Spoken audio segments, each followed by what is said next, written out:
estar aqui conversando com você. Então, para quem não sabe, eu sou diretora médica de uma empresa aqui no Rio, que, aliás, eu acho que é a única, que é a URBS, que atende escolas privadas. Então, eu estou desde maio nessa história, passando por todas as histórias que a Kátia contou, desde reunião com o prefeito, sindicato, o número de reuniões que a gente fez junto, né, Kátia?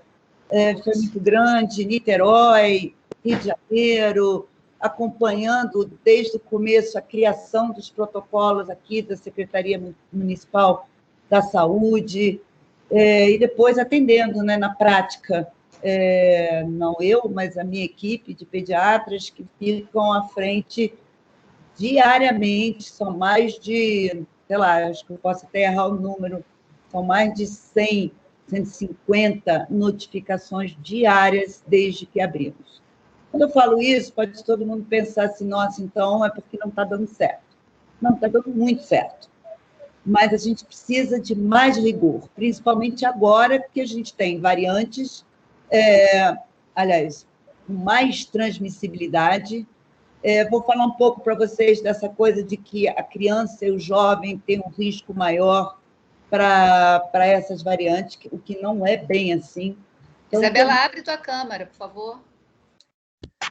Não é porque eu não estou de câmera fechada, não. Ah, tá. Tudo bem. Se eu olho para o slide, vocês não me veem, entendeu? Ah, tá bom. Tá ótimo. Tá bom. Já está em 95 aqui o e-transfer. Então, assim, só passando rápido, não mudou a questão da proporcionalidade de casos entre, né, na população em geral e entre crianças. Então, a Organização Mundial de Saúde mantém que 1 a 7% dos casos totais, pelo menos de confirmados laboratorialmente, foram crianças ou adolescentes, e crianças e adolescentes representam 2 a 3% das internações. Sabemos que podemos ter, sim, quadros graves, podemos ter óbitos, mas essa proporcionalidade ainda não mudou. O que vocês já estão vendo, e todos nós estamos vendo, é que está aumentando o número de crianças com PCR positivo, com sintomas característicos da Covid, e isso é o que acontece em todos os países onde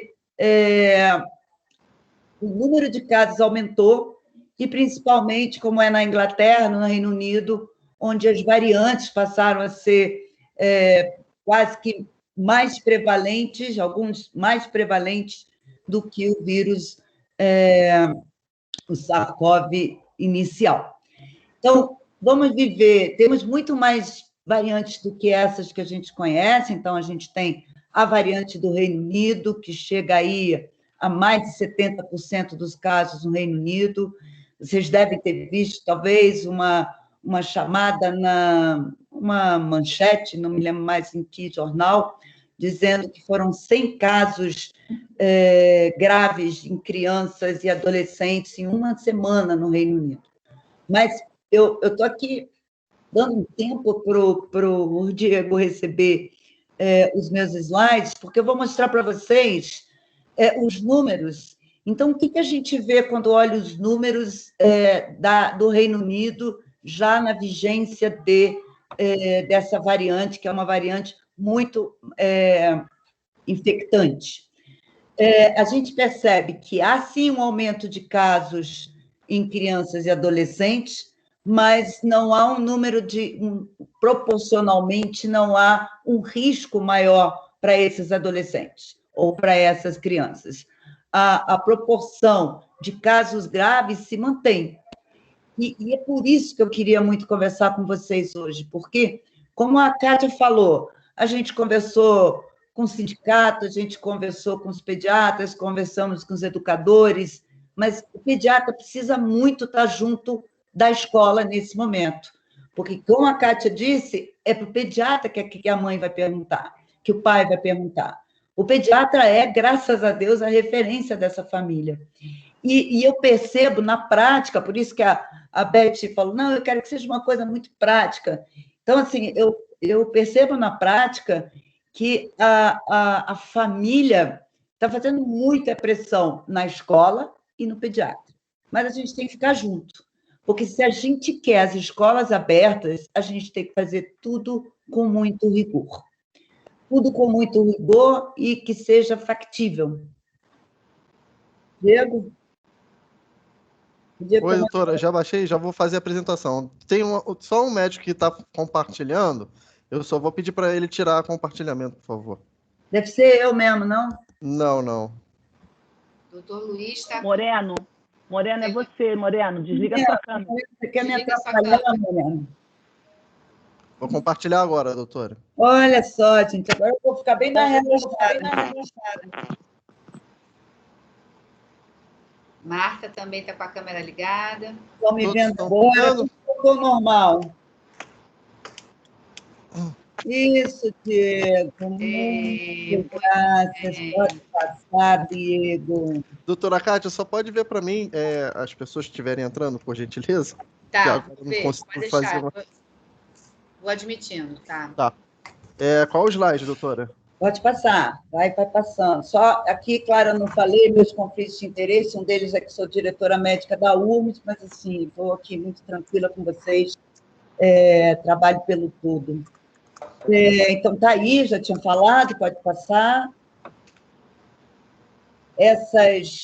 As variantes, então, falei da do Reino Unido, e a de Manaus, né? A nossa variante, que já está em 12 estados. Tem alguém com áudio que eu estou me ouvindo 2 vezes. Já está em 12 estados brasileiros, inclusive aqui no Rio, e o que preocupa é a nossa capacidade de monitorar essas variantes, né? Todo mundo sabe que essa variante nossa foi descoberta no Japão. Duas pessoas que viajaram de Manaus para o Japão adoeceram lá, e aí foi detectada essa variante, que, na realidade, nasceu aqui no Brasil. Então, é uma variante também muito mais infectante, e isso, se a gente continuar do jeito que está, e a gente não tentar ajudar as famílias a entender que não dá para fazer festa de aniversário da turma, e o que os pais, acredito eu, entendem? E se eles estão indo para a escola, qual é o problema de fazer uma festinha pequena, que não parece aglomeração? Quer dizer, o conceito de aglomeração também é muito complicado, porque as pessoas imaginam aglomeração, um festão, na praia, 300 pessoas, 100 pessoas. Então, eles fazem uma festinha com o grupo da turma. Nem sempre, às vezes são pessoas de outra turma, irmão, etc. e tal. Só que na escola, por que a escola é segura? Porque ela segue protocolos.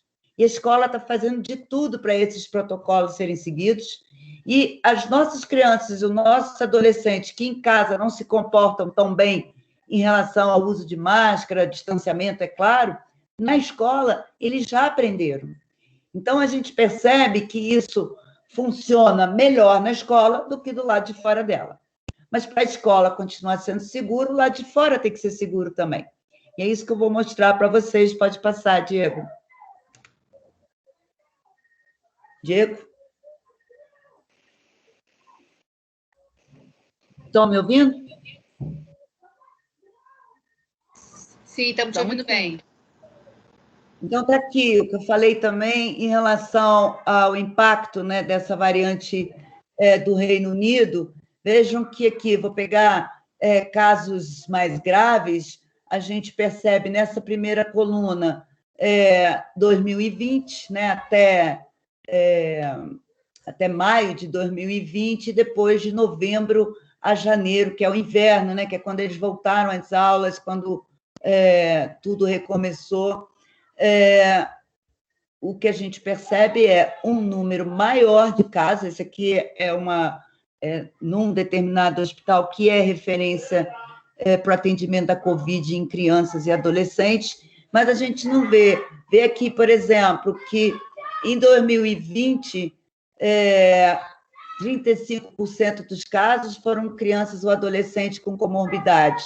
Em 2021 não foi diferente, 42% era com comorbidade. Então, se mantém o risco, se mantém a proporcionalidade que criança e adolescente, mesmo nesse cenário, que é um cenário bem pesado no Reino Unido, se mantém como aqueles com risco menor para a gravidade da doença e morte. Próximo, Diego. Está aqui Manaus, né? Manaus, a gente vê nesse primeiro gráfico como é que foi 2020 e o que aconteceu nessas poucas semanas de 2021. Pode passar? E Manaus também tem os números em criança. Então, vejam aí a distribuição de casos, né, por faixa etária, 2020 e 2021, e a gente percebe que a proporcionalidade é a mesma. Mas é claro que quanto mais infectante essa variante, quanto menos a gente tiver a população consciente de que a pandemia está longe de acabar, pior vai ser a situação. E onde é que a gente entra como pediatra? Primeiro, somos grandes educadores da família em relação à saúde e temos que mostrar para eles o rigor que é necessário. Os pais não estão entendendo e como a gente diz que criança tem quadro mais leve, parece que, não sei, parece que ninguém está se importando e a gente não pode deixar isso acontecer. Pode passar, Diego. Então, está aí, mais de 61 mil crianças com Covid num período de crise, de muitos casos, que, aliás, ainda existe, né, nos Estados Unidos, e, de novo, aumenta o número de casos em crianças, porque aumentou muito a circulação do vírus e a proporcionalidade vira um número muito maior do que quando a gente tem menos casos. Pode passar, Diego. A nossa situação, né, essa aqui é uma foto que ficou conhecida de todo mundo, isso não acabou, isso continua acontecendo. Então, eu falei aqui de festa de aniversário, mas, assim, os pais estão indo para os bares, enfim, saindo, a população toda, os professores, todo mundo. Inclusive, os professores vão nos aniversários de aluno. Então, assim, vou mostrar para vocês como é que isso aconteceu, um exemplo de como é que isso aconteceu na prática. Pode passar. Então, essa aqui é uma frase de um grande amigo meu, o doutor Eduardo Levi, que é um virologista, e ele diz, a gente está colaborando para criar linhagens mais transmissíveis. E virão outras, e outras, e outras, e outras. E aí fica a pergunta, e a vacina? Então, a gente está tão preocupado, né, a ansiedade do pediatra em ver a vacina licenciada para criança, por que não vacinamos nossas crianças? A melhor vacina para a nossa criança hoje é a conduta adequada da família, dos profissionais que a cercam. É isso que a criança precisa hoje. A criança precisa que a circulação diminua. Eu vi, até coloquei aqui o... Pode passar, Diego. Não sei se é o próximo slide.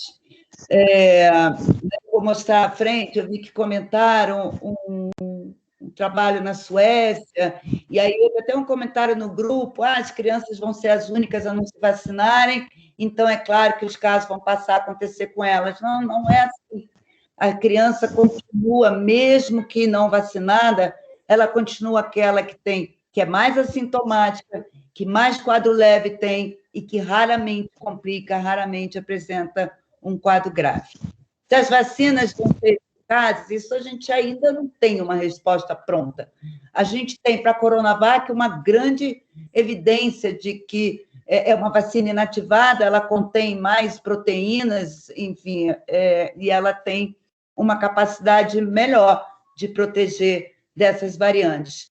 Mas também vou colocar aqui, aliás, está aqui o caso, né, que saiu nos jornais, aliás, está muito difícil acompanhar tudo, eu não critico ninguém, não, que saiu no jornal dizendo que a África do Sul ia parar de fazer a vacina Oxford porque a eficácia era muito baixa para a variante da África do Sul. Sim, primeiro, a variante da África do Sul não é a nossa.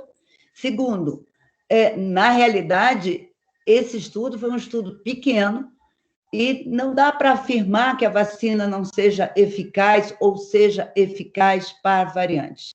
O que a gente precisava era ter esses adultos o mais rapidamente vacinados, e aí estamos com toda a situação que vocês já conhecem, para que a gente não tenha um número cada vez maior de variantes e a dúvida em relação às vacinas. Mas a Organização Mundial de Saúde, o Brasil, e, enfim, a maior parte dos países continua entendendo que a vacina Oxford é, sim, uma boa vacina, mesmo em vigência de variantes. Pode passar.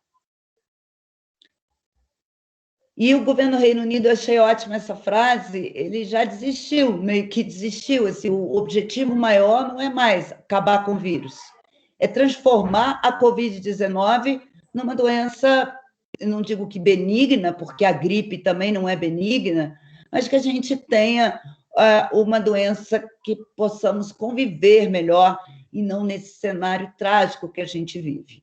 Então, se hoje não, mas antes da pandemia, eram 5 mil, 6 mil casos de síndrome respiratória aguda grave pela influenza, que a gente tem em média 1.000 mortes por influenza todo ano, não é nada comparável ao que a gente vive hoje, que morrem 1.000 pessoas por dia. Os grupos de risco não são muito diferentes, só em relação à criança, porque na gripe ela é a mais infectante, na Covid não é. Mas a gente precisa, então, diminuir essa carga ruim da doença grave, e a vacinação vai conseguir fazer isso num médio prazo de tempo, desde que a gente consiga vacinar pelo menos os grupos de risco. Pode passar, Diego.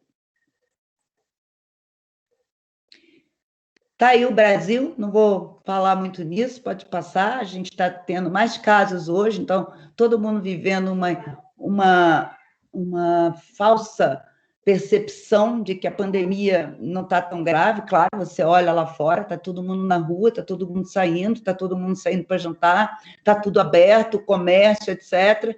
E isso é sem nenhuma... Não há uma comunicação das autoridades mostrando que a preocupação é grande. E a população ouve duas pessoas, as autoridades públicas e os médicos. E aí entram nós, os pediatras. E isso não é uma impressão minha. Isso é dado de literatura, de pesquisa atrás de pesquisa, que mostra a mesma coisa. É isso que faz as pessoas terem condutas, comportamentos saudáveis, principalmente quando fala de uma doença infecciosa, quando fala de vacinação. Então, como é que fica a escola nesse... Pode passar, Diego. Nesse cenário de pandemia em alta, que é o que a gente vive. Primeiro, lembrando aqui que era o carro-chefe durante um tempo, da Soperj, que trabalhou muito nisso. A gente está aí nesse azul escuro, nesse primeiro gráfico, que são os países que ficaram 30 a 44, se não me engano, porque eu não estou conseguindo ver aqui, 30 a 40 semanas sem escola. Percebam que ainda existem países que não abriram as escolas. Esse azul escuro no primeiro gráfico é o Brasil ainda de férias, então não está contando, e esse segundo gráfico é o Brasil. Você vê que a América toda, a América em geral, não é só a América do Sul, são os países que mais demoraram a abrir as escolas, que mais tempo ficaram com as escolas fechadas. Pode passar, Diego. Isso tem um impacto muito grande, Diego. Inclusive, numa publicação... Diego, está me ouvindo? Então, não vou ler isso aqui, claro que não, só destaquei aí para chamar a atenção para vocês, para lerem a última publicação da SBP sobre a volta às aulas, e aí, nesse documento, cita vários departamentos científicos da sociedade, psicológico. Alguém abriu o microfone e eu me ouço 2 vezes. Pode passar, Diego. Então, assim, a gente não tem a menor dúvida que a escola tem que abrir. E não somos só nós que não temos essa dúvida. Então, está aqui esse artigo que colocaram lá no grupo, o efeito do fechamento das escolas em relação aos pais. Então, eu destaquei as 2 últimas frases da conclusão, mostrando que, sim, os pais ficaram um pouco mais vulneráveis com a abertura, né, a retomada das aulas, mas nada que impacte no número de internações, muito menos na gravidade, nem nos óbitos. E um impacto muito pequeno, que não justifica manter as escolas fechadas. Então, a escola, internacionalmente, não se mostra como um ambiente de risco aumentado para a Covid-19. Pode passar. Essa foi uma pesquisa, né, que fizeram 175 experts, pediatras experts, considerados experts, e também não é para ler isso aqui tudo, depois vai ficar gravado, vocês podem olhar com calma, mas, de novo, aqui, ó, essa pergunta aqui é qual deles acha que só deve abrir a escola depois que tiver vacina disponível. A grande maioria aqui, que é essa faixa maior, diz que não tem que esperar isso. Aí, aqui, perguntam o seguinte, se a escola não tiver protocolo, não tiver máscara, uso de máscara, distanciamento, etc. e tal, quem é que tinha que ser vacinado primeiro? Aí a resposta muda completamente. Aí são os adultos e as crianças que estão na escola. Então, assim, é isso que a gente precisa fazer os pais entenderem. Eles queriam muito a escola aberta, mas eles têm que realmente entender, a sociedade precisa entender, a empresa onde esse pai, essa família trabalha, precisa entender que é um direito da criança ir para a escola e é um direito do pai faltar ao trabalho para ficar com o filho, porque ele está de quarentena. Então, é uma situação tão complicada, porque quando você tira uma criança da escola porque ela é contactante, ainda é mais fácil, porque aí o pai e a mãe estão doentes, eles não vão trabalhar mesmo. Mas quando ela é contactante dentro da escola, por um amiguinho, e que você precisa que fique 14 dias fora, isso impacta no trabalho dessa mãe. E a gente tem que dizer, mãe, você tem direito a essa falta.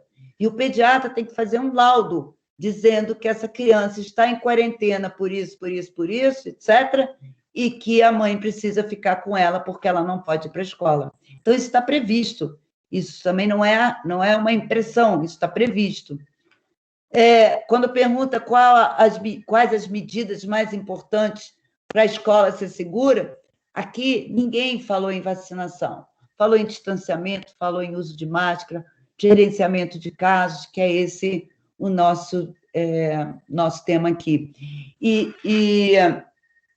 E essa frase também não é porque as escolas aumentam, né, as escolas abertas aumentam um pouco o nível de aumento de casos, que a gente vai deixar, que a gente possa dizer que os professores são de risco especial para a Covid. Sim, são de risco, não tenho dúvida nenhuma, mas de risco menor do que alguns outros profissionais. E eles estão na prioridade do Ministério da Saúde, mas não no começo, porque a escola não é um ambiente considerado de alto risco para a transmissão da Covid. E vou mostrar para vocês os meus números, a maior parte desses professores que tiveram que ser afastados eram contactantes domiciliares, ou da esposa, ou do marido, ou de algum familiar. Pode passar o próximo. Então, está aqui, quer dizer, aonde na URMS os nossos pilares, eu chamei a atenção ali da ficha de triagem diária, que os pais detestam, eles não querem fazer. Então, todo mundo fica muito tranquilo, né, com a medição da temperatura, termômetro à distância, infravermelho. Sim, é importante, as escolas estão fazendo, mas o CDC, ele diz que a melhor estratégia é o self-monitoramento, quer dizer, os pais, antes de sair de casa, medem a temperatura, respondem a um questionário, e quando eles fazem isso, eles prestam atenção, e se tiver qualquer situação diferente, eles não mandam a criança para a escola. E ninguém quer fazer isso. Então, na realidade, a gente está seguindo uma orientação do CDC, que também é uma orientação da Prefeitura do Rio, no último protocolo que publicaram, agora recente, que os pais verifiquem em casa. porque na porta da escola isso pode não a febre ou a ausência de febre naquele momento não garante que essa criança não esteja com sintomas ou não esteja infectada. Pode passar ao próximo. Outra coisa que é muito importante, a Soperd, mais uma vez, está no site da Soperd, essa publicação, desde maio, no meu protocolo, eu digo escovação de dente, não. Já vi pai odonto dizendo que cárie mata mais do que Covid, e que era um absurdo e que ele ia entrar na justiça contra a escola porque não estavam permitindo a escovação. Então, a gente tem que estar preparado para isso. O pediatra tem que responder isso, porque a mãe vai ligar. Não é um absurdo não escovar o dente? Então, está aí. Está aí um documento da Associação Brasileira de Odontopediatria do Rio de Janeiro, publicado no site da Soperd, está ali o link, dizendo que, nesse momento de pandemia, não é de maneira alguma para escovar os dentes. E 2, orientando as famílias de como elas devem proceder em relação à escovação de dente. E mais, dizendo que a escovação assistida na escola, pouca diferença faz em termos de prevenção, de profilaxia, de cáries e etc. Próximo. Dieguinho? Todo mundo me ouvindo? Quando o Diego não me responde, eu fico na dúvida se vocês estão aí. Está aí, Cátia? Estamos ouvindo muito bem. Estou aqui, está tudo certo. Tá bom. Então, está aqui, olha. Esses são os números que a gente tem de 2020.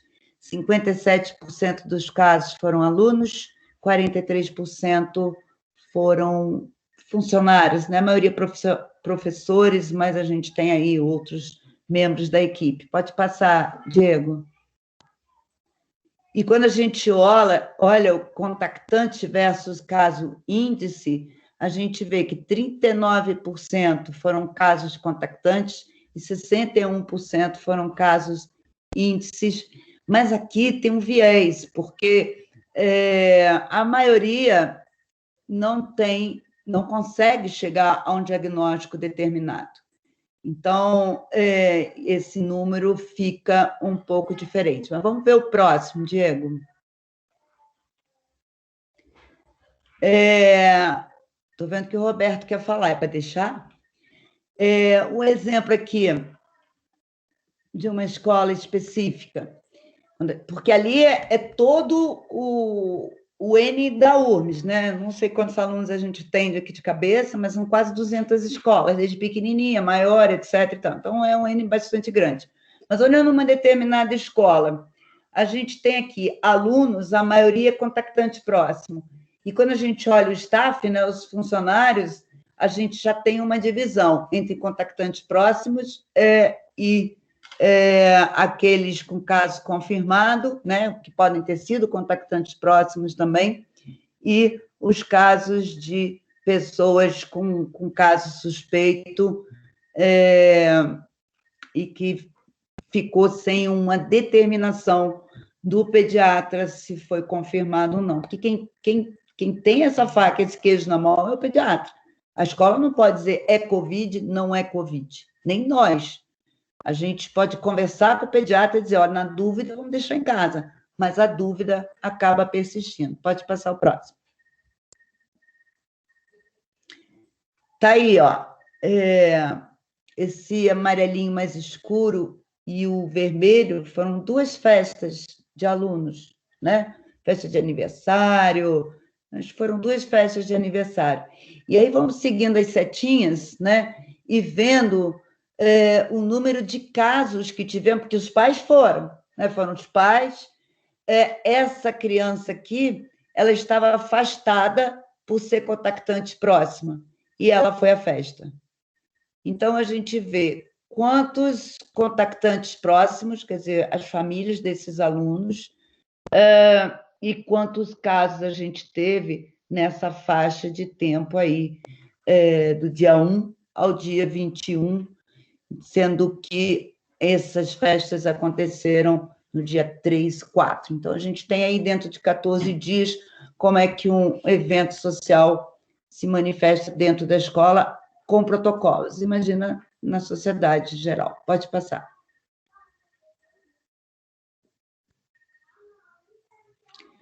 Escola americana suspende aulas, o povo estava fazendo festa. Pode passar, Diego. Festa de 300 pessoas, 400 pessoas.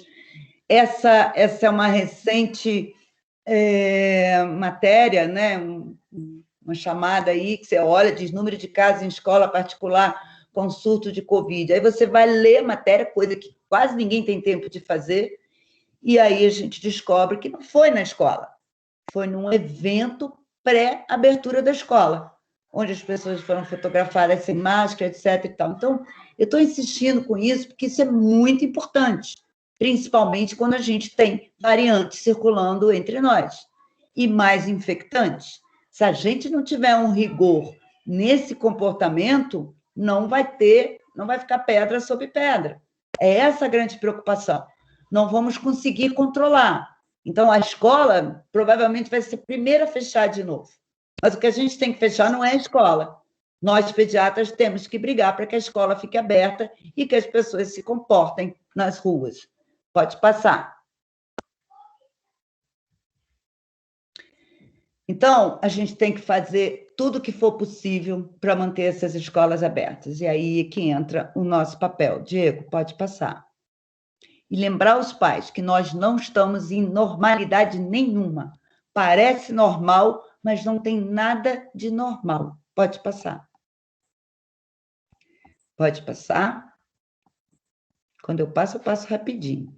Então, assim, lembrando de transmissão do vírus. Claro que todo mundo aqui sabe como é que transmite o vírus. Eu só quero lembrar de 2 conceitos.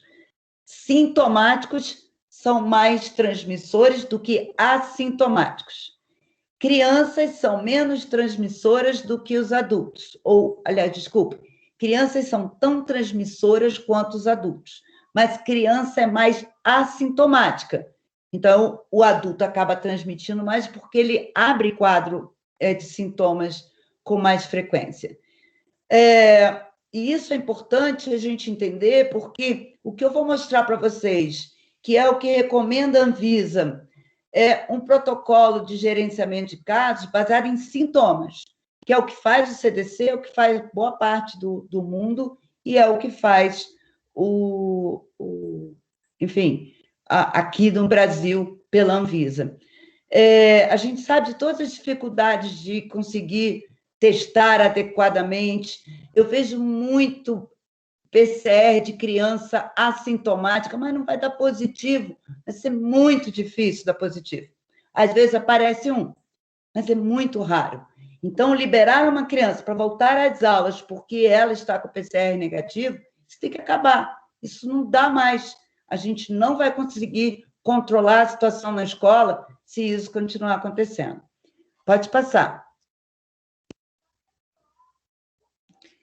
Os sintomas. Então, é sintoma de tudo, né? Um pouquinho de tudo. Pode ser um sarampo, pode ser uma influenza.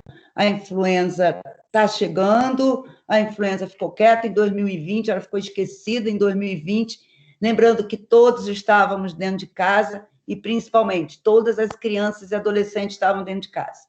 E quem é o maior transmissor da influenza? Aí, sim, a criança. A primeira onda de influenza, desde que o mundo é mundo, ela acontece na escola. Agora, nossas crianças estão na escola e a gente não pode deixar de vaciná-las contra a influenza. Nem as crianças, nem os adolescentes e nem os adultos. Então, vírus sincicial respiratório, quando a gente consegue, né, que seja feito o diagnóstico laboratorial, a gente também percebe um aumento de casos de infecção pelo vírus sincicial respiratório. Então, fica 2 coisas quando eu olho essa relação de sintomas. Primeiro, tem esses sintomas que a gente considera que um deles já é um quadro sugestivo da Covid, que entra a diarreia, né?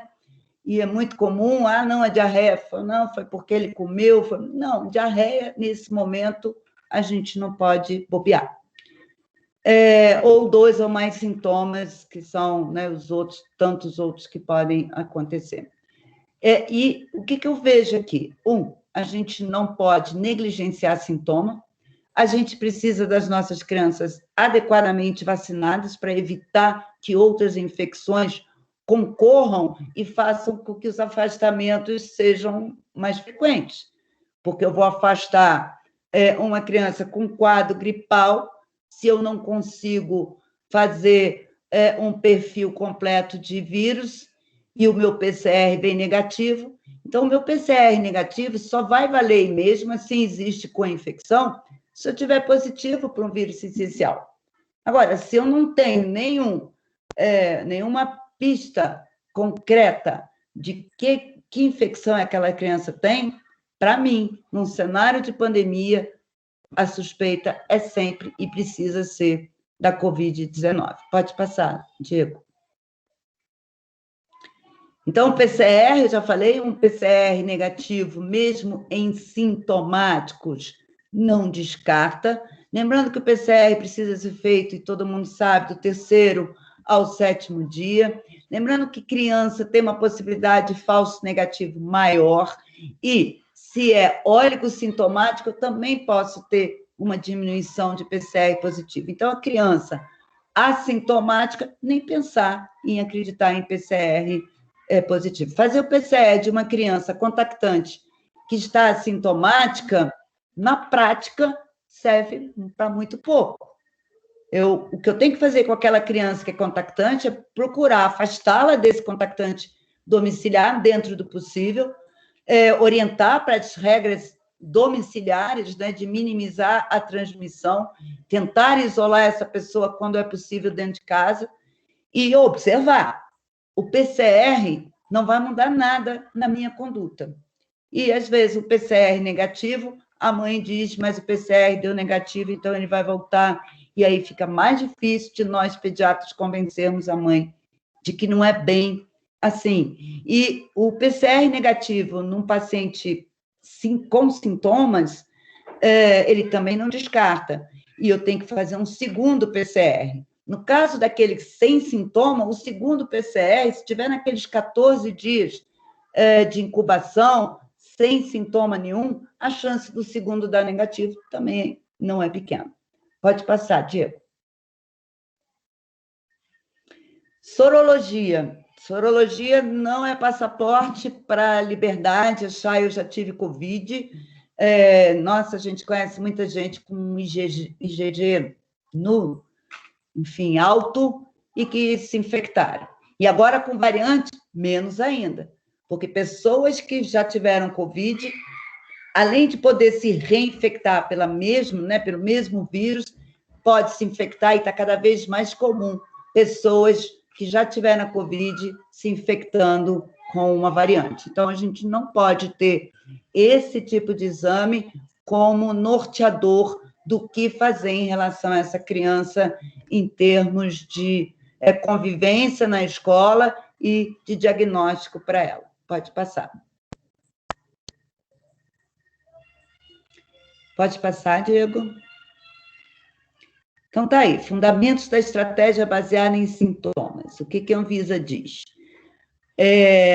Nesse período em que a contagiosidade aumentou, e olha que isso ele estava falando em outubro, agora está pior. E para que pessoas sejam mantidas desnecessariamente isoladas e excluídas do contato com outras pessoas, do trabalho ou de outras responsabilidades. Então, ele está querendo dizer que a estratégia baseada em sintomas, ao invés de todo mundo imaginar que vai aumentar o tempo de isolamento, não, vai diminuir, porque um PCR negativo não descarta Covid. Então, se eu tiver que fazer 2 PCRs, isso vai aumentar o tempo de isolamento. Pode passar, Diego. Então, o que é caso suspeito? Qualquer pessoa com sintomas, aí aquela lista de sintomas, pessoa que convive com um indivíduo com Covid confirmada ou com suspeita ou investigação, porque assim, não estou com Covid. Outra coisa não rara nas escolas o pai está testando e a criança está indo para a escola. Quando sai o PCR dele positivo, ele avisa a escola. A criança já foi para a escola. E é isso que a gente está tentando levar essa consciência para as famílias, e é aí que entra o pediatra. O caso é descartado se você confirmar outro diagnóstico. Então, uma situação complicada para a escola é quando o pediatra diz assim, atesto que está apto a frequentar a escola. Não, nesse momento não é preciso um atestado de aptidão, a não ser que você tenha um paciente com, enfim, qualquer outra situação. Mas, em relação à Covid, você tem que afirmar que descartou a Covid. É isso que a escola está pedindo. Ela não quer um atestado para frequentar. Ela quer uma garantia de que você descartou a Covid-19. E aí a conduta é sua, não é da escola. Mas você tem que dizer, porque nós estamos numa situação de coletividade. A responsabilidade do pediatra extrapola aquele paciente, porque o paciente faz parte de uma coletividade que precisa ser protegida tanto quanto o paciente em si. Então, aliás, é para proteger o nosso paciente que a gente está protegendo a coletividade. Então, é uma coisa... Então, você encontrou, tem uma amidalite purulenta, evidente, ok, você vai dizer, descartei a Covid-19. Eu fiz o PCR negativo, está positivo para vírus sincicial. Bom, você também não vai mandar para a escola, porque tudo que a gente não quer é um vírus sincicial na escola nesse momento. Mas você descartou a Covid. Então, quando você tiver realmente um diagnóstico, infelizmente, a grande maioria das vezes a gente não consegue, a gente fica na dúvida. E aí vai ser considerado ou não um caso confirmado clinicamente, epidemiologicamente, por imagem ou por PCR. O PCR é um excelente exame para confirmar, mas não é um excelente exame para descartar. E lembrando, contato próximo é aquela pessoa que ficou pelo menos a menos de 1,5 metro de distância por mais de 15 minutos. Então, em casa, obviamente, é contato próximo, e numa festa também, porque a gente não controla isso. Pode passar, Diego. E aí, só lembrando, né, gente, vamos botar essas vacinas em dia, pode passar, porque é tudo comum aqui.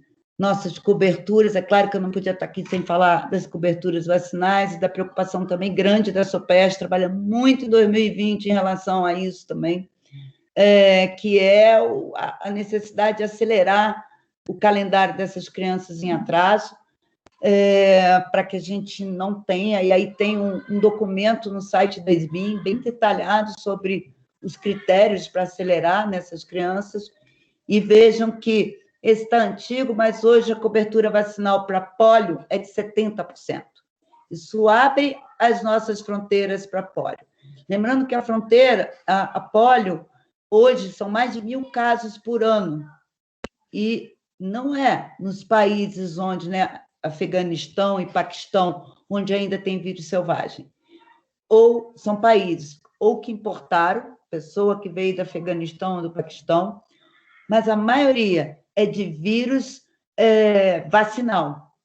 Vírus que, na realidade, é uma mutação do vírus vacinal no ambiente. E é claro que aqui no Brasil tem. Então, é por isso que a gente tem que manter as crianças vacinadas, porque a polio pode estar aqui mesmo. E se a gente não tem cobertura, já voltou o sarampo. Não queremos que volte, pode passar, Diego. Não queremos que volte a polio, né? E tantas outras aí. E mais, a homogeneidade dessas coberturas traz mais risco ainda, porque eu posso estar com uma cobertura ótima em Ipanema e péssima no Leblon. E aí, isso faz com que eu tenha bolsões e o risco de retorno das doenças. Pode passar, Diego. Dieguinho? Eu não aguento o silêncio do Diego. Oi, doutora, eu passei. Passou? Para mim não passou. Agora foi. Então, assim, pode passar, a gente precisa ter cobertura vacinal na escola, na cidade, no bairro, na cidade e no Brasil todo. Pode passar, Diego. Esse também é um documento que a gente publicou, eu, Abelardo e Tânia ficamos à frente desse documento, está lá no site da SOPERJ, é bem simples, então vamos lá. sintomáticos, né? Uma criança apresentou sintomas sugestivos da Covid. A escola vai mandar para casa. É orientada a procurar o pediatra. Ela é orientada a avisar ao pediatra que teve um outro caso ou não teve, porque a comunicação com os familiares precisa acontecer em relação a outros casos. Muito bem. O pediatra descartou? O pediatra vai mandar um atestado dizendo que foi descartada a Covid. Não precisa, direito do paciente e obrigação nossa não expor qual é o diagnóstico, apenas descartar ou não a Covid. E essa criança volta e tudo volta ao normal. Se ela se mantém sintomática e não foi descartada, ela vai ficar 10 dias afastada, e ela volta 10 dias depois, desde que há pelo menos 24 horas sem sintomas e sem uso de antitérmico ou outras medicações sintomáticas, porque senão a gente fica sem parâmetro para esse assintomático. Se ela é uma criança menor de 2 anos, a conduta nossa, da minha equipe, é de afastar as outras crianças. Por quê? Porque a criança menor de 2 anos não usa máscara. Num berçário, elas vão para o colo. As professoras não trocam avental a cada vez que vai pegar uma criança. Então, ali eu tenho uma situação de baixo risco, porque são crianças pequenas que se infectam menos ainda, mas que têm um risco proporcionalmente maior do que para as crianças mais velhas. E eu tenho ali uma situação que basta um caso que eu preciso afastar a turma toda. O que a gente não faz quando é uma turma em que máscara e distanciamento possam ser respeitados. Lembrando que a anosmia e a ageusia não raramente, primeiro são raras em criança, mas não raramente, quando acontece, elas podem se manter apesar da quarentena de 10 dias. Então, se não tem outro sintoma, só anosmia ou ageusia, essa criança pode voltar, ninguém vai prender ela em casa. PCR para liberar, não façam. O PCR vem positivo, e aí? E aí, PCR às vezes fica meses positivo.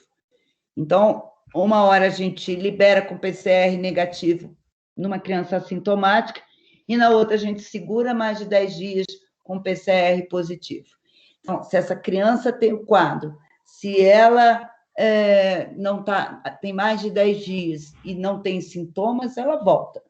Fazer o PCR é uma opção, mas acaba gerando mais problemas. Pode passar o próximo. E os assintomáticos, eles precisam ficar 14 dias, que é o tempo de incubação da doença. Lembrando que um bebê em casa com a mãe com Covid, não dá para ele não conviver com essa mãe em casa. Ele convive com essa mãe em casa. Mesmo que a gente tenha todos os cuidados, que a família consiga dar assistência a essa criança, amamentando com todo cuidado, etc. e tal, ele é um contactante.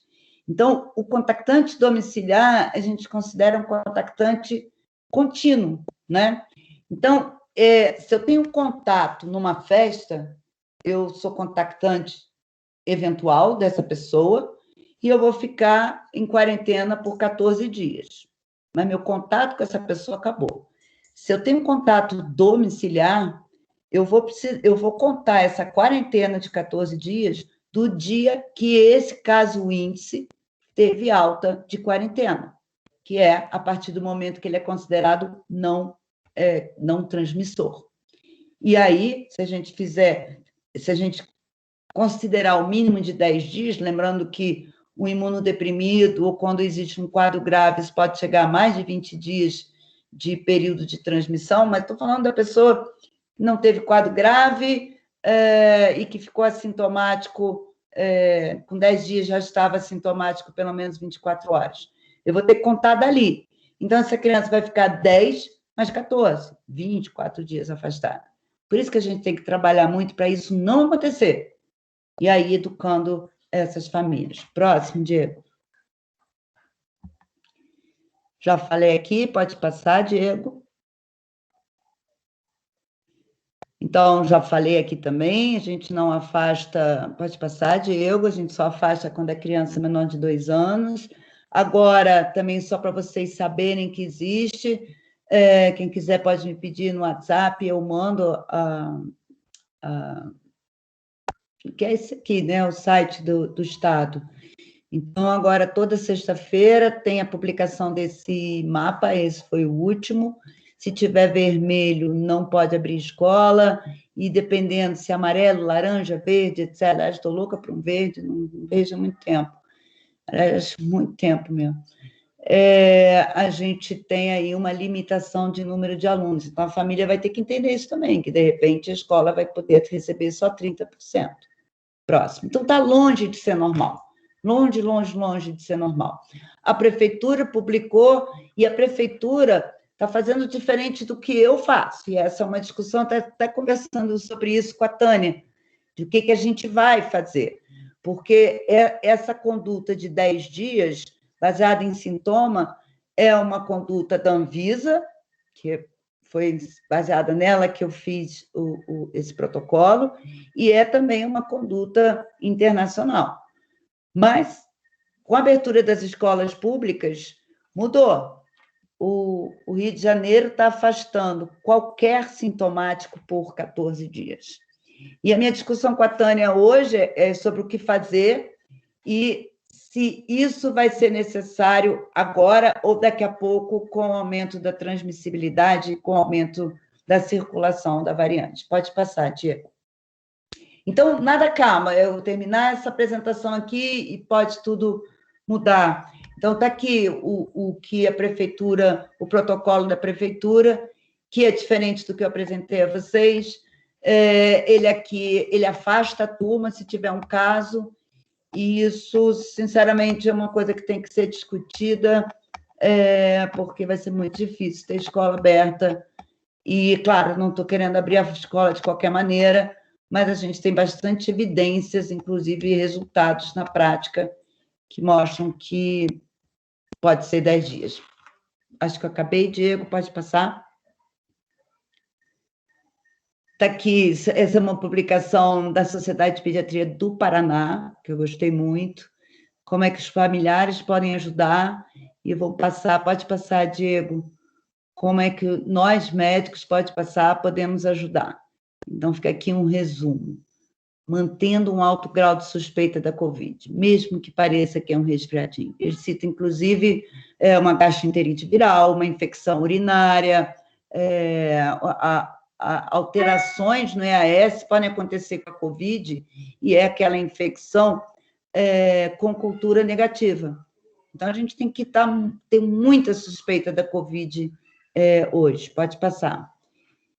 E a lista continua indicando o isolamento do paciente da forma adequada, a quarentena rigorosa, solicitando adequadamente os exames, interpretando eles de acordo com o que está na literatura, afastando da escola aqueles que têm fatores de risco, né? A gente é que tem que falar para a família, seu filho é grupo de risco, não deve ir para a escola, e orientando sobre as determinações em relação à idade, uso de máscara, etc. e tal. Pode passar, Diego.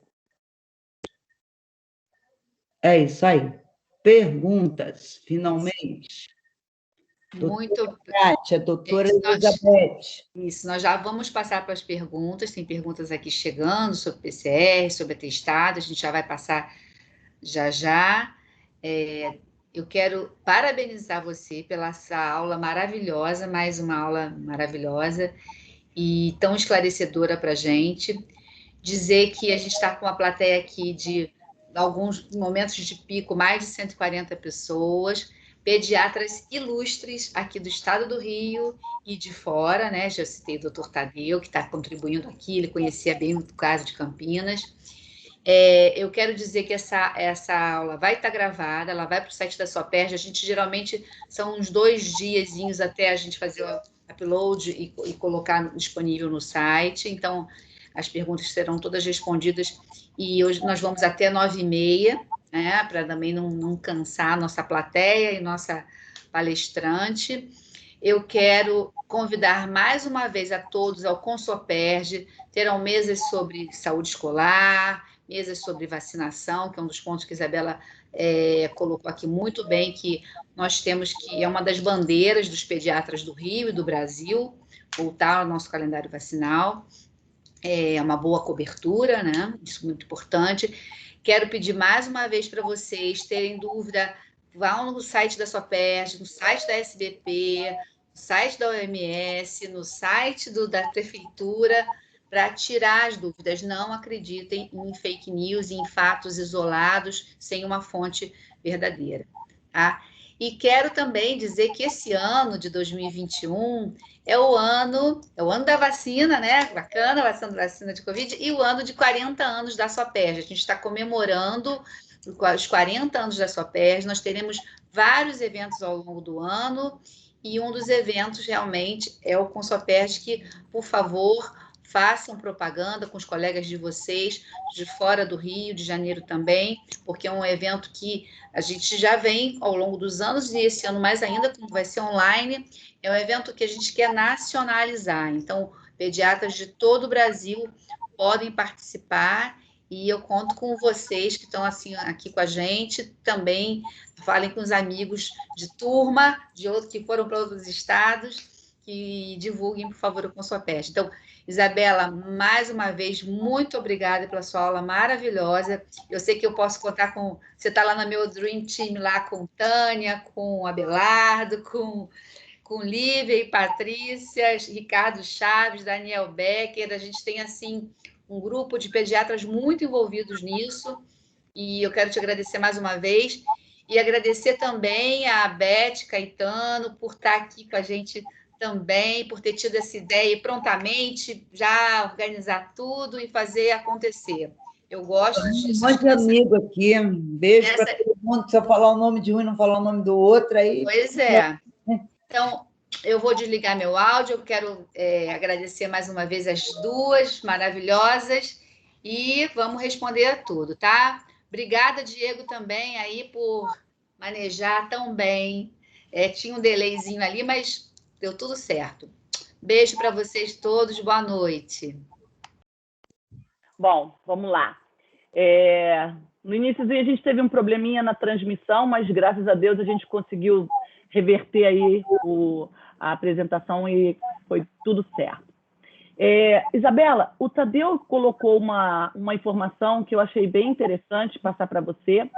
Ele colocou que, no início, lá em Campinas, né, uma semana antes de começar as aulas, teve uma reunião dos professores para eles fazerem um protocolo também entre eles, né, para como é que eles deveriam ter que resolver, como é que eles iam combinar que seria feito nas escolas.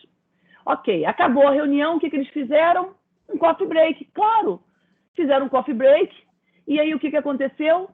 Primeiro dia de aula, uma professora testou positivo. Dia depois, 8 professores e uma criança positiva. Conclusão, fechar a escola. Então, isso é uma coisa que a gente precisa lembrar, não adianta a gente falar e as pessoas esquecerem de se confraternizarem. E ele também botou sobre um questionário diário que é preenchido pelos pais, que a gente sempre encontra alguns probleminhas, os pais omitirem informações, porque se eles falarem a verdade, o que pode acontecer? Simplesmente as crianças não podem ir para a escola. Se as crianças não forem para a escola, quem vai ficar com as crianças em casa? Já que alguns funcionários foram dispensados, então tudo isso é muito complexo. Eu não sei o que você pode falar a respeito disso. Então, pode falar. Exatamente, quer dizer, a sala dos professores é um ambiente que come e tal, que a gente orienta que não deva, né? Mas o problema não é dentro da escola, o problema é fora da escola, é o coffee break depois, aí eu saio com a amiga, vou tomar um chopp. Esse eu não estou falando de maneira nenhuma, falando do professor, a sociedade está fazendo isso.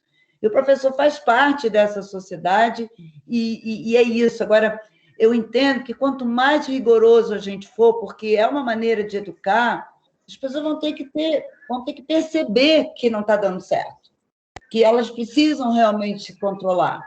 Não dá para ter um fim de semana normal. Não dá. Não dá para ter uma coisa em casa e outra na escola. E, em relação a esse questionário, é exatamente isso, aquela ficha de triagem é um questionário que, quando o pai faz isso, que é isso que o CDC defende muito, quando a família faz isso em casa, ela, primeiro, ela fica mais atenta. Mentir é mais difícil do que omitir. Então, assim, né? Tá com febre? Não. É bem diferente de eu não sabia que ele estava com febre. Infelizmente, estou falando coisas horríveis, né? Porque não era para essas coisas acontecerem. Mas eu já tive, Tadeu, para você ter ideia, eu tive uma situação, porque, como eu falei, berçário, até 2 anos a gente afasta a turma, se tiver um caso, que eu não faço com mais velhos, e que a prefeitura agora está pedindo para fazer. E aí a turma que saiu todo mundo fazendo PCR, né? Os assintomáticos, que foram afastados preventivamente e tal. E, pasme, eles vieram cada um esfregar 2 atestados de pediatra na cara, né? Não eu. Então, eles disseram, porque eu dizia, PCR negativo não descarta. E eles foram a 2 pediatras, não, nem sei quem, não sei aonde. Então, assim, é isso, não dá. A gente precisa educar as pessoas, né? Porque se eles conseguiram isso, eu falei, tá bom, a casa é sua. Eu estou tentando proteger os filhos deles. Mas tá difícil.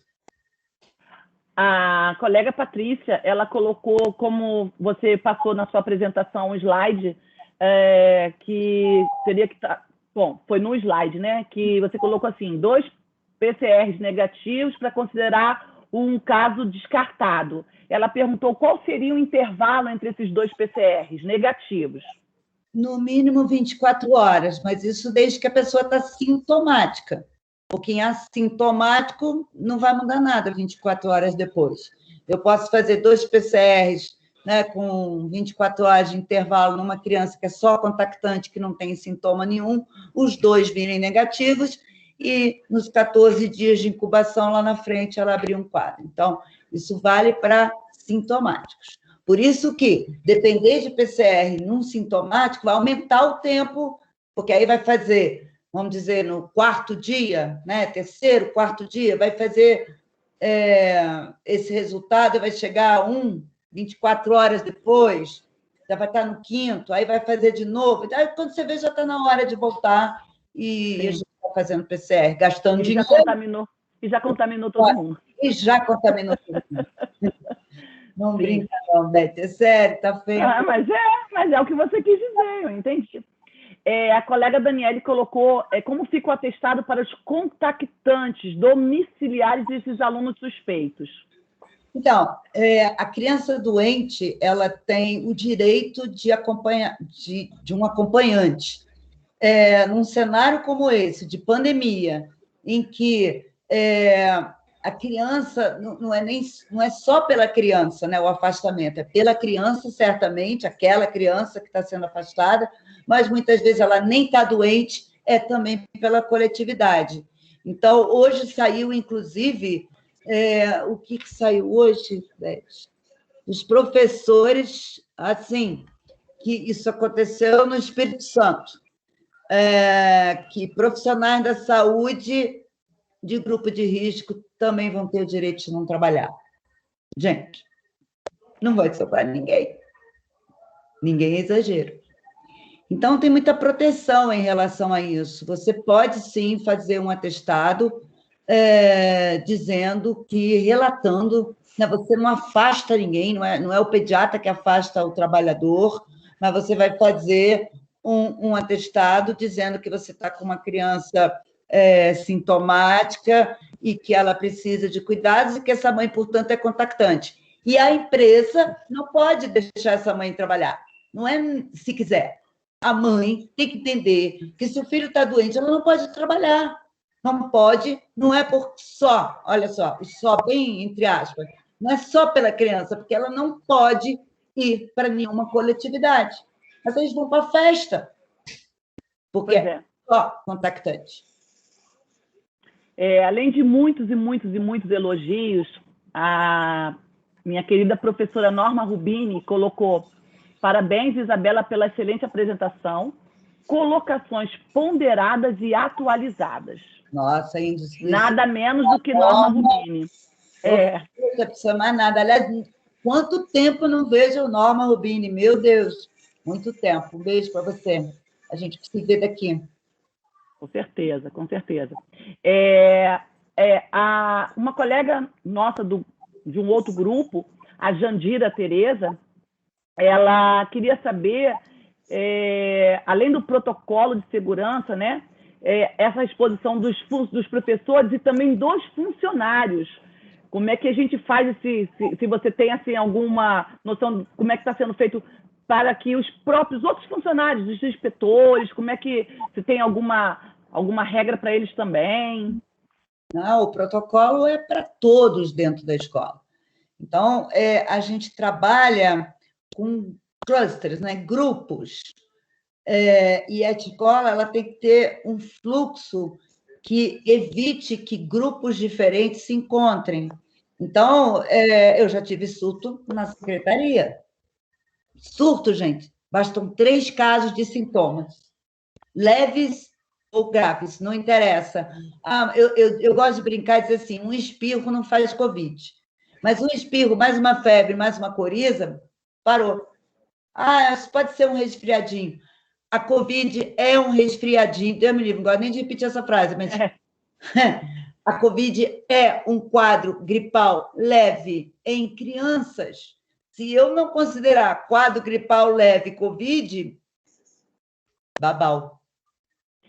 Isabela, eu queria que você falasse um pouquinho sobre um comentário que você usou que eu achei perfeito em relação a o pediatra não tem um feedback da escola que está tendo outras crianças afastadas porque estão sintomáticas ou não, que a escola não nos passa essa atualização, nos cobra e não nos passa essa atualização. Fala um pouquinho sobre isso.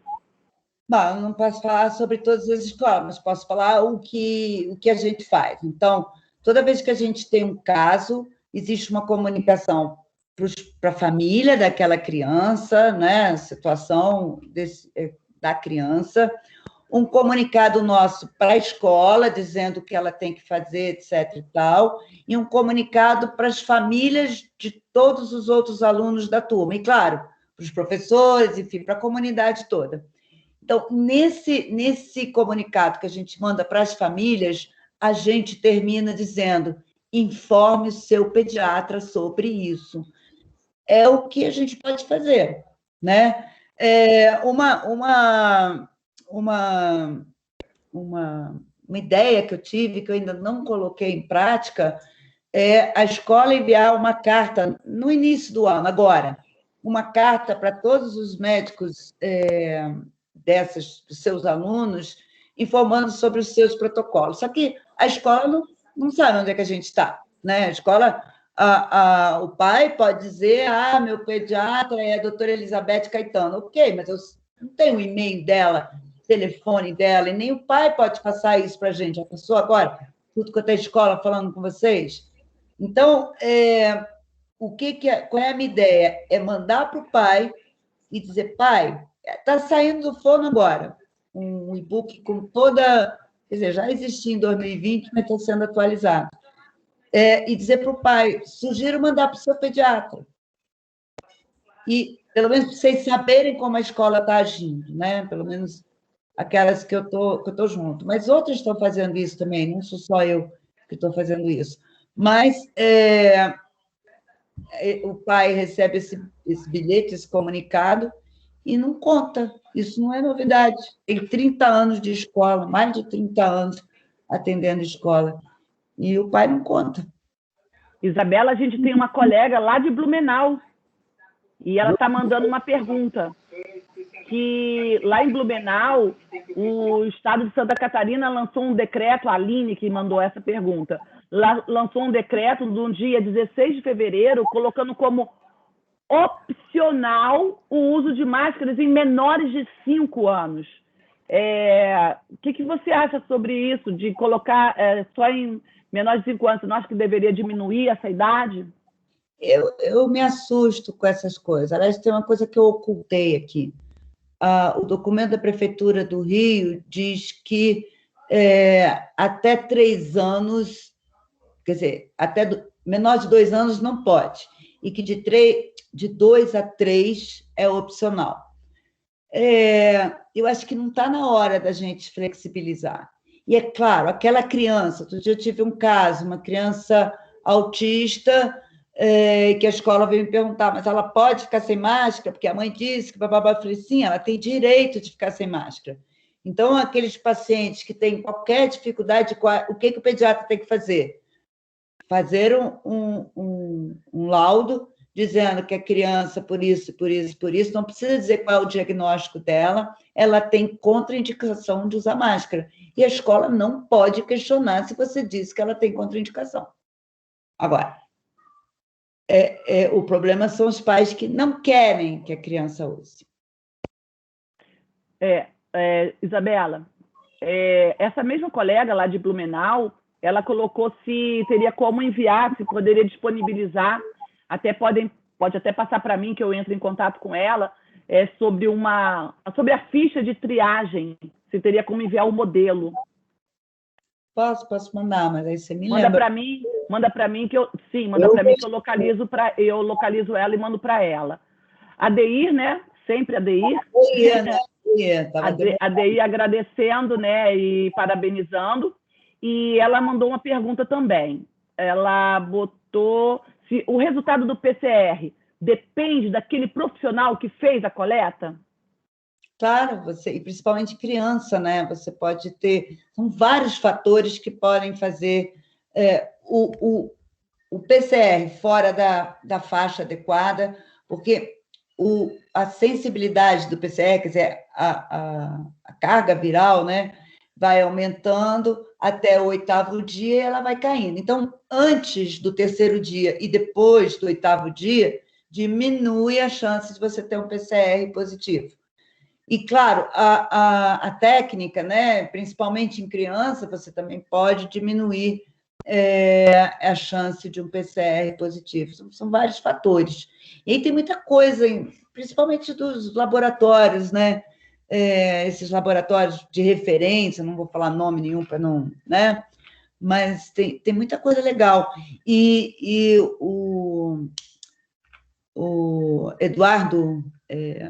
aí fugiu, Eduardo Levi, que eu falei, né, que disse a gente está pedindo, em outras palavras, foi o que ele disse, a gente está pedindo para não dar certo.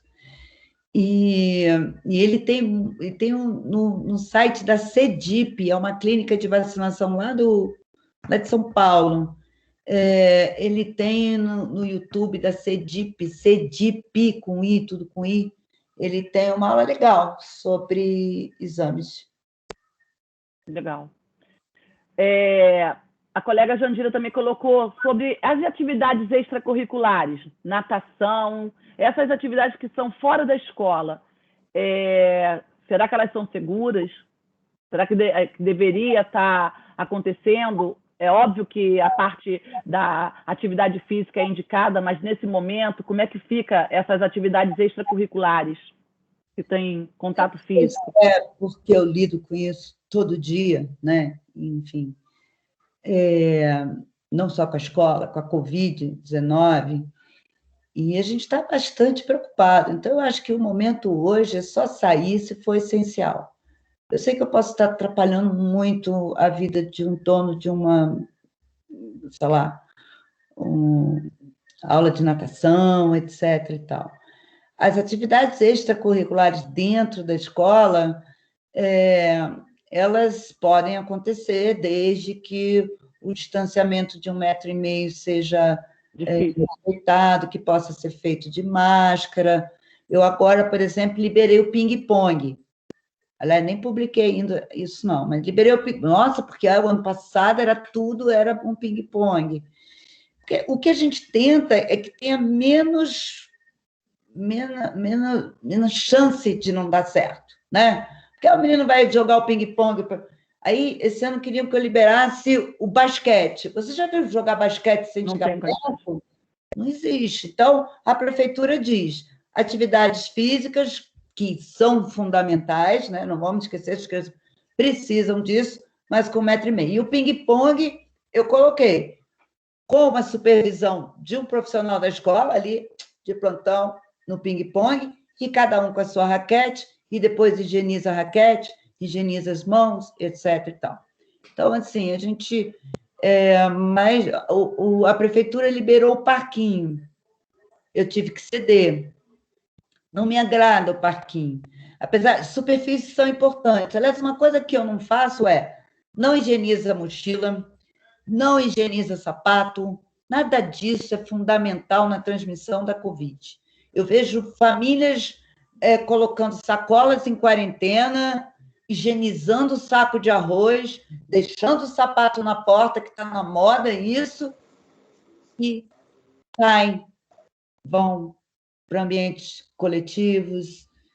Assim, está faltando, é muito difícil. A gente está num momento muito difícil.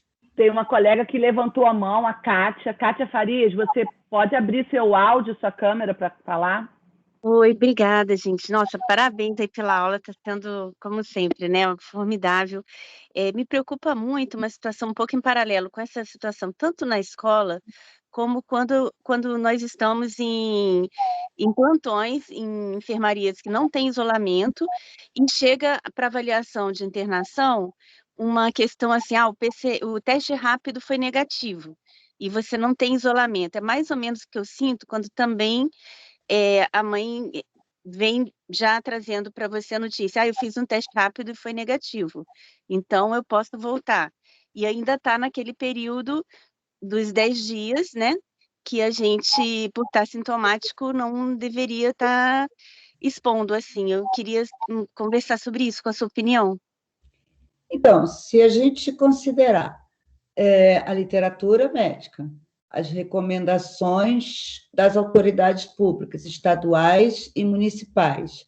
Se você libera uma criança com menos de 10 dias, sem estar nessa condição baseada em sintomas, porque ela está com teste rápido negativo, você passa o risco de erro. Eu posso dizer que isso é um erro. Né? Então, assim, a gente tem que ser... Eu sei como é que é, não sei muito bem como é que é. Não está fácil para ninguém, não. Nas escolas, eu brinco, você acha que se eu sair na rua, os pais me pegam, mas ainda bem que eles não sabem que sou eu. Porque... e as escolas também querem me pegar. E tem um monte de pediatra da minha equipe que estou vendo que está aí assistindo, e eles também, né? Então, a pressão é grande, mas é a mesma coisa de eu querer sair, sei lá, estou com uma criança com uma meningite meningocócica e a mãe quer. Não quer. É tão evidente uma situação dessa, chega a ser ridícula, né? Mas tem que ser tão evidente quanto. Não pode. Eu vou deixar uma criança com hepatite voltar porque ela está bem? E aí tem que lembrar, na hora que descarta também, Kátia, na hora que você descarta a Covid, aí voltando, não no teu caso, mas na hora que você descarta a Covid, você tem que lembrar que, dependendo do seu diagnóstico, a criança ainda vai ter que ficar afastada, né? Porque outras infecções, né, podem ser transmitidas dentro da escola. Mas é isso, tá muito seguro com isso, ler. Eu posso mandar para a Beth distribuir para vocês o documento da Anvisa, no qual um dos que eu me embasei é um documento sobre o afastamento do paciente no ambiente de saúde, dos cuidados que você tem que ter com o paciente e a valorização do sintoma nessa triagem para a proteção do paciente nossa que está no hospital. Isabela, tem uma colega que está falando que está dando uma sugestão, né, para a sociedade fazer campanhas, fazer banners, colocar cartazes para que oriente os pais no retorno às aulas sobre a necessidade de manter o isolamento, evitando festinhas, evitando aglomerações, tudo que passa na televisão, mas com a própria sociedade criando essa informação, a sociedade chamando a atenção das famílias, não dependendo de mídias, de jornais, nada disso. A própria sociedade fazendo essas campanhas. que devia ser mais divulgada, para que a gente está percebendo que, de uma forma geral, os pais eles talvez pudessem dar mais atenção se a própria sociedade fizesse esse tipo de campanha. É uma sugestão que a Érica está dando. É uma sugestão muito boa, mas assim, a gente pode, não sei se a Kátia ainda está aí, mas a gente pode levar isso para ela, a gente pode ajudar nesse sentido, tenho certeza que a Kátia apoia. Mas o que a gente está buscando, aliás, eu estou devendo isso para a Kátia, é que a gente consiga como é que eu diria? Porque custa caro comunicar bem. Não, a gente pode fazer, botar no Face, etc. e tal, a gente não consegue atingir. A gente atinge poucas pessoas. Mas a gente pode pensar em coisas para o WhatsApp, para os pediatras compartilharem com seus filhas, etc. e tal. E a gente está tentando conseguir aí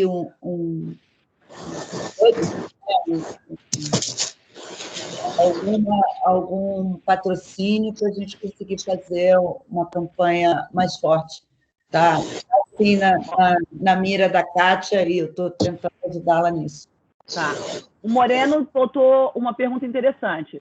Fazer testes rápidos nos professores não ajudaria no controle epidemiológico da doença? Moreno, aqui não é Ilha do Governador, aqui é Rio de Janeiro, Moreno, porque Ilha do Governador é outro lugar, vocês sabem, né?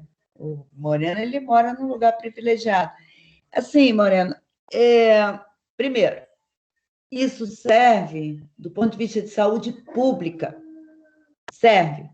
Você vai poder, até para saber de variante, a gente devia testar muito, todo mundo sabe disso. Agora, a escola não consegue dar conta disso. Quem tem que fazer isso é saúde pública. Então, a testagem nas escolas, dos alunos, dos professores e tal, tem um papel, por exemplo, importante para saber quantas crianças assintomáticas infectadas a gente tem.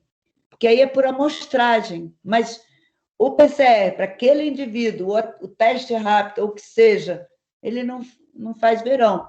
Então, mas aí não depende da escola, Moreno, depende das autoridades públicas. A colega Terezinha, ela colocou, em relação ao material escolar, deveríamos deixar esse na escola para evitar o fluxo. As atividades elas seriam realizadas na escola e as tarefas domiciliares online. O que você acha? Terezinha, eu tenho 2 filhos aqui, um de 10 e um de 12. Não, está com 11 ainda. Estou envelhecendo, faz 12 mês que vem.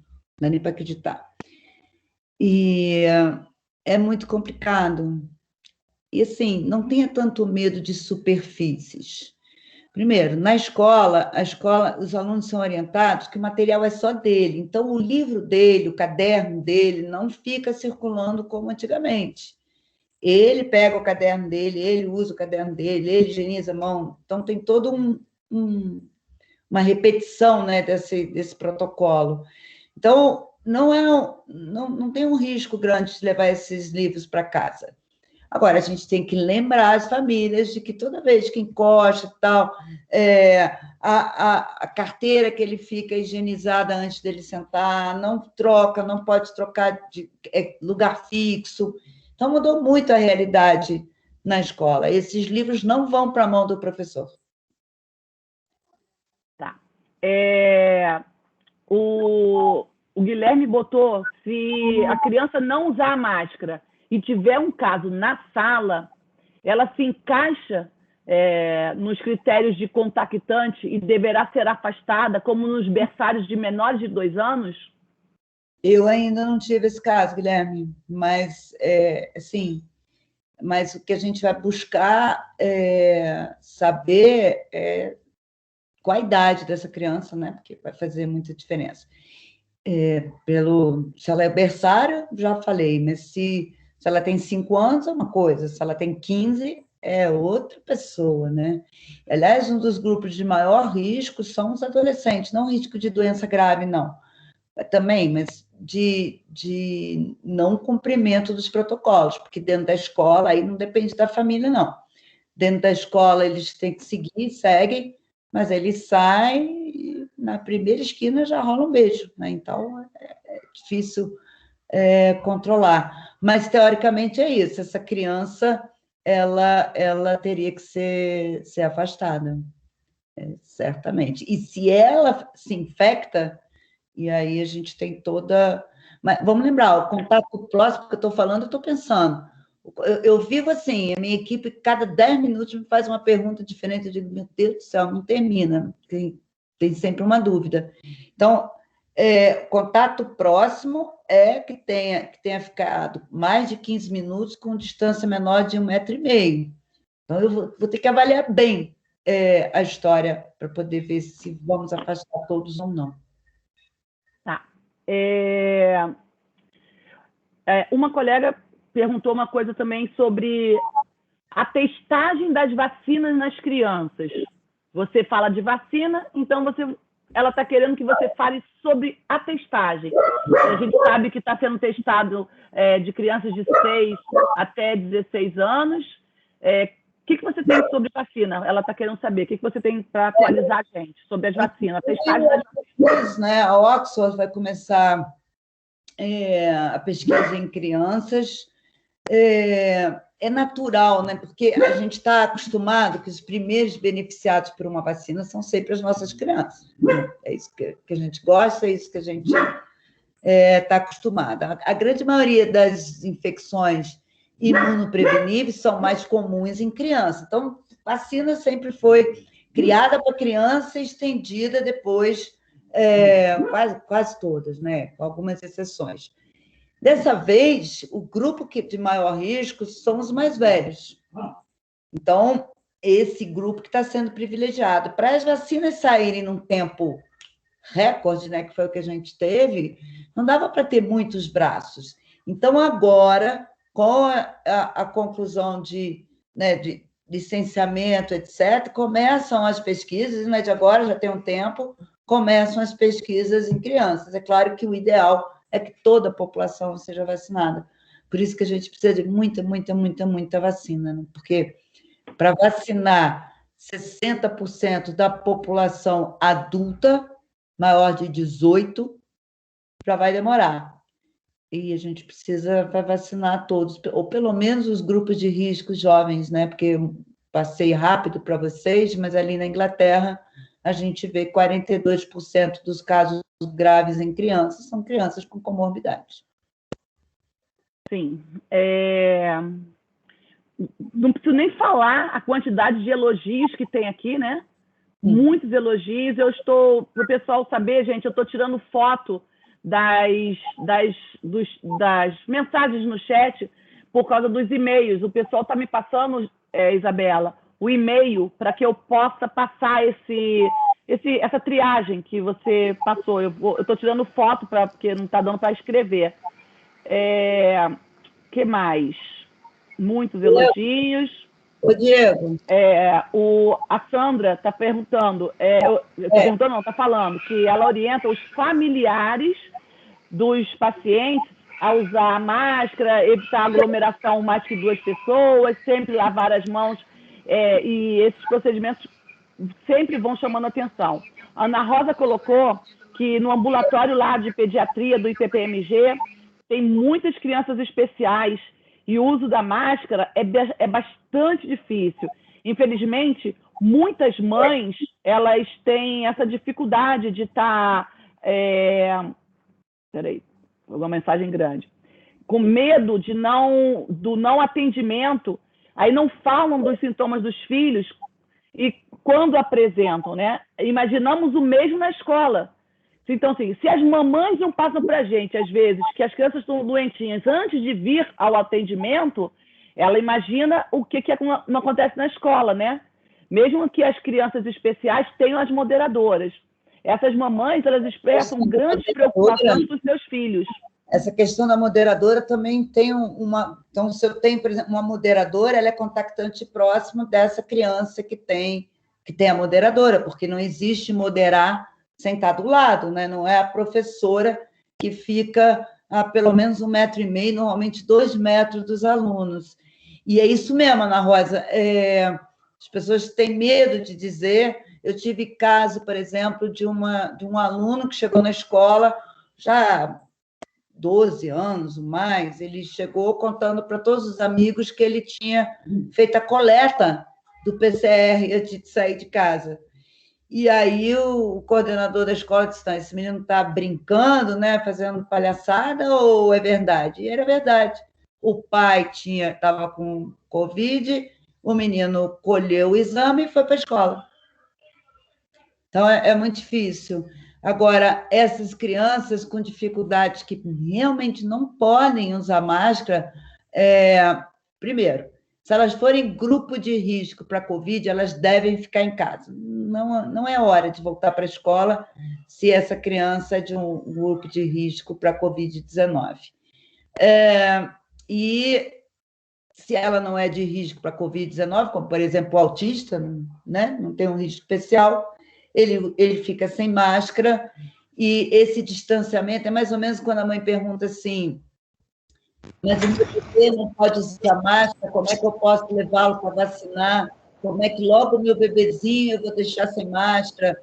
Então, a mãe carregando a criança no colo, mantendo o distanciamento e cuidando da higiene das mãos, ela está protegendo esse bebê que está andando na rua. Agora, se ela pega um menino de 5 anos de máscara e vai para o bar, já não está protegendo tanto.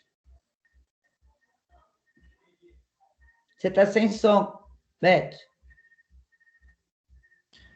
Tirei porque o meu fone de ouvido acabou a bateria, né? Porque a gente está aqui já tem um bom tempo. A bateria minha que daqui a pouco acaba, né? Mas tudo bem, eu falo muito mesmo, não tem problema. Realmente, algumas outras observações aqui, essa da Ana Rosa, importantíssima. É importante divulgar... Espera aí, que às vezes entra uma mensagem e ele sai da linha. Espera aí. Eu ia perguntar para o Diego. Diego, está aí, Diego? Tá, sim. Diego, tem como salvar essas perguntas todas no chat para facilitar a vida da Beth? Eu já tenho outra aqui. Estou falando para você anotar os e-mails, etc. Sim, eu estou tirando foto. Eu vou tirando foto. A Márcia perguntou se você indica testagem de PCR em crianças sintomáticas sempre, porque quando vem negativo é um problema para o pediatra. O que a gente diz é que é muito importante para a saúde toda a gente ter a confirmação. A confirmação é importante, mas eu concordo com você.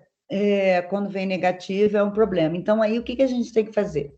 Trabalhar com prevenção. Olha, eu vou pedir o PCR, se vier positivo, a gente vai ter certeza que é Covid.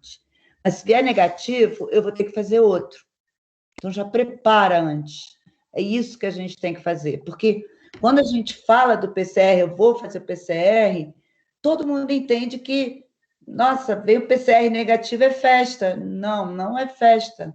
Um PCR negativo é uma chance boa de não ser, mas não é a certeza de não ser. Então, fala antes, já explica antes. Se for um PCR positivo, tá. Se não for, eu vou ter que fazer outro. É a maneira que tem. Tá. Não sei, Isabela, sobre a vacina, se você tem mais alguma coisa para concluir sobre vacinação. Então, muitas dúvidas, né, sobre a vacina Covid. Médico é um negócio que tem medo de vacina, né, Beth? Meu Deus, médico nasceu para prescrever vacina e não para tomar vacina, é um negócio. Olha, você não está falando com o médico errado, porque eu não sou assim, não. Não, eu já tomei vacina para tudo, inclusive a da dengue, eu tomei também, mas não pode para maior de 45 anos, não conta para ninguém. É doida. E ela, qualquer dia, me mete numa encrenca. Mas, enfim, o último número que eu tenho, tá? De quando a gente ainda estava em 2 milhões de doses aplicadas. Com 2 milhões de doses aplicadas, foram 1.000 eventos adversos. Desses 1.000, era 1.007, 1.000, uma coisa assim. Desses 1.000, 5 foram eventos adversos graves. Já assusta. Só que esses 5 estão em investigação. o fato, e outra coisa, o fato de eu abrir um quadro de, sei lá, doença autoimune. Hoje eu estava com uma colega, com uma pessoa que abriu um quadro, um idoso, um quadro neurológico. O médico já disse, já afastou AVC. Não, a gente tem que investigar bem, porque a vacina não tem como causar um quadro neurológico importante. Um idoso pode ter da noite para o dia N motivos para ter um quadro neurológico agudo. Então, tem que aumentar a nossa confiança. Então, esses números, esses 5 estão em investigação, parte já foi descartada a relação causal. Eu não estou acompanhando, né? Não sei exatamente em que ponto cada um está. Mas, e o que mais a gente vê são pessoas com sintomas da Covid. E aí passa na cabeça que a vacina causou a Covid. A vacina, as duas são inativadas, elas não têm como causar a Covid. Agora, se eu tomo uma dose hoje e estou nos meus 14 dias de incubação, eu vou adoecer dias depois, no dia seguinte, às vezes até no mesmo dia. Eu posso ser reinfectado, com uma dose eu não estou protegido. E, de qualquer forma, nem com 2 doses é 100%. Então, assim, a vacina não tem como causar. Então, são 2 vacinas muito seguras. Eu não me preocupo. Da Oxford não é boa para idosos. Gente, não existe isso.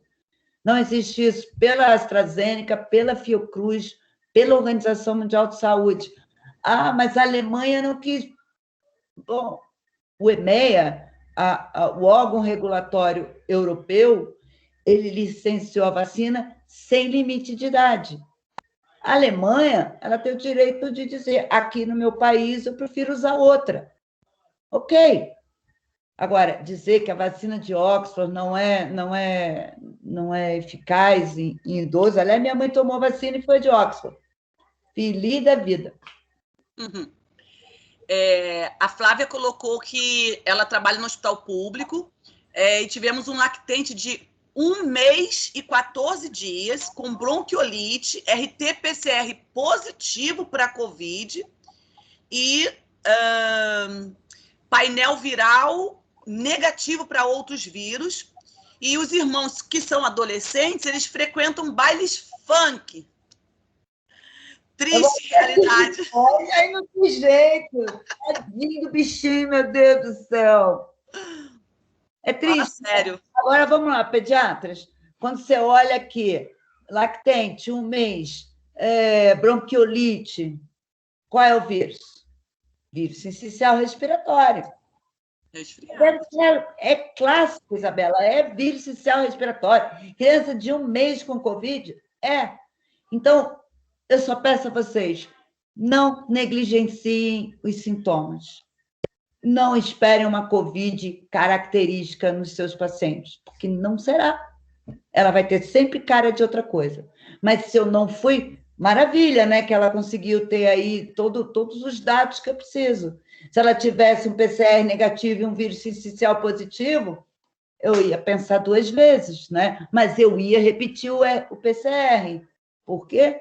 Porque co-infecção existe. Aí vai a perguntinha da Elizabeth aqui.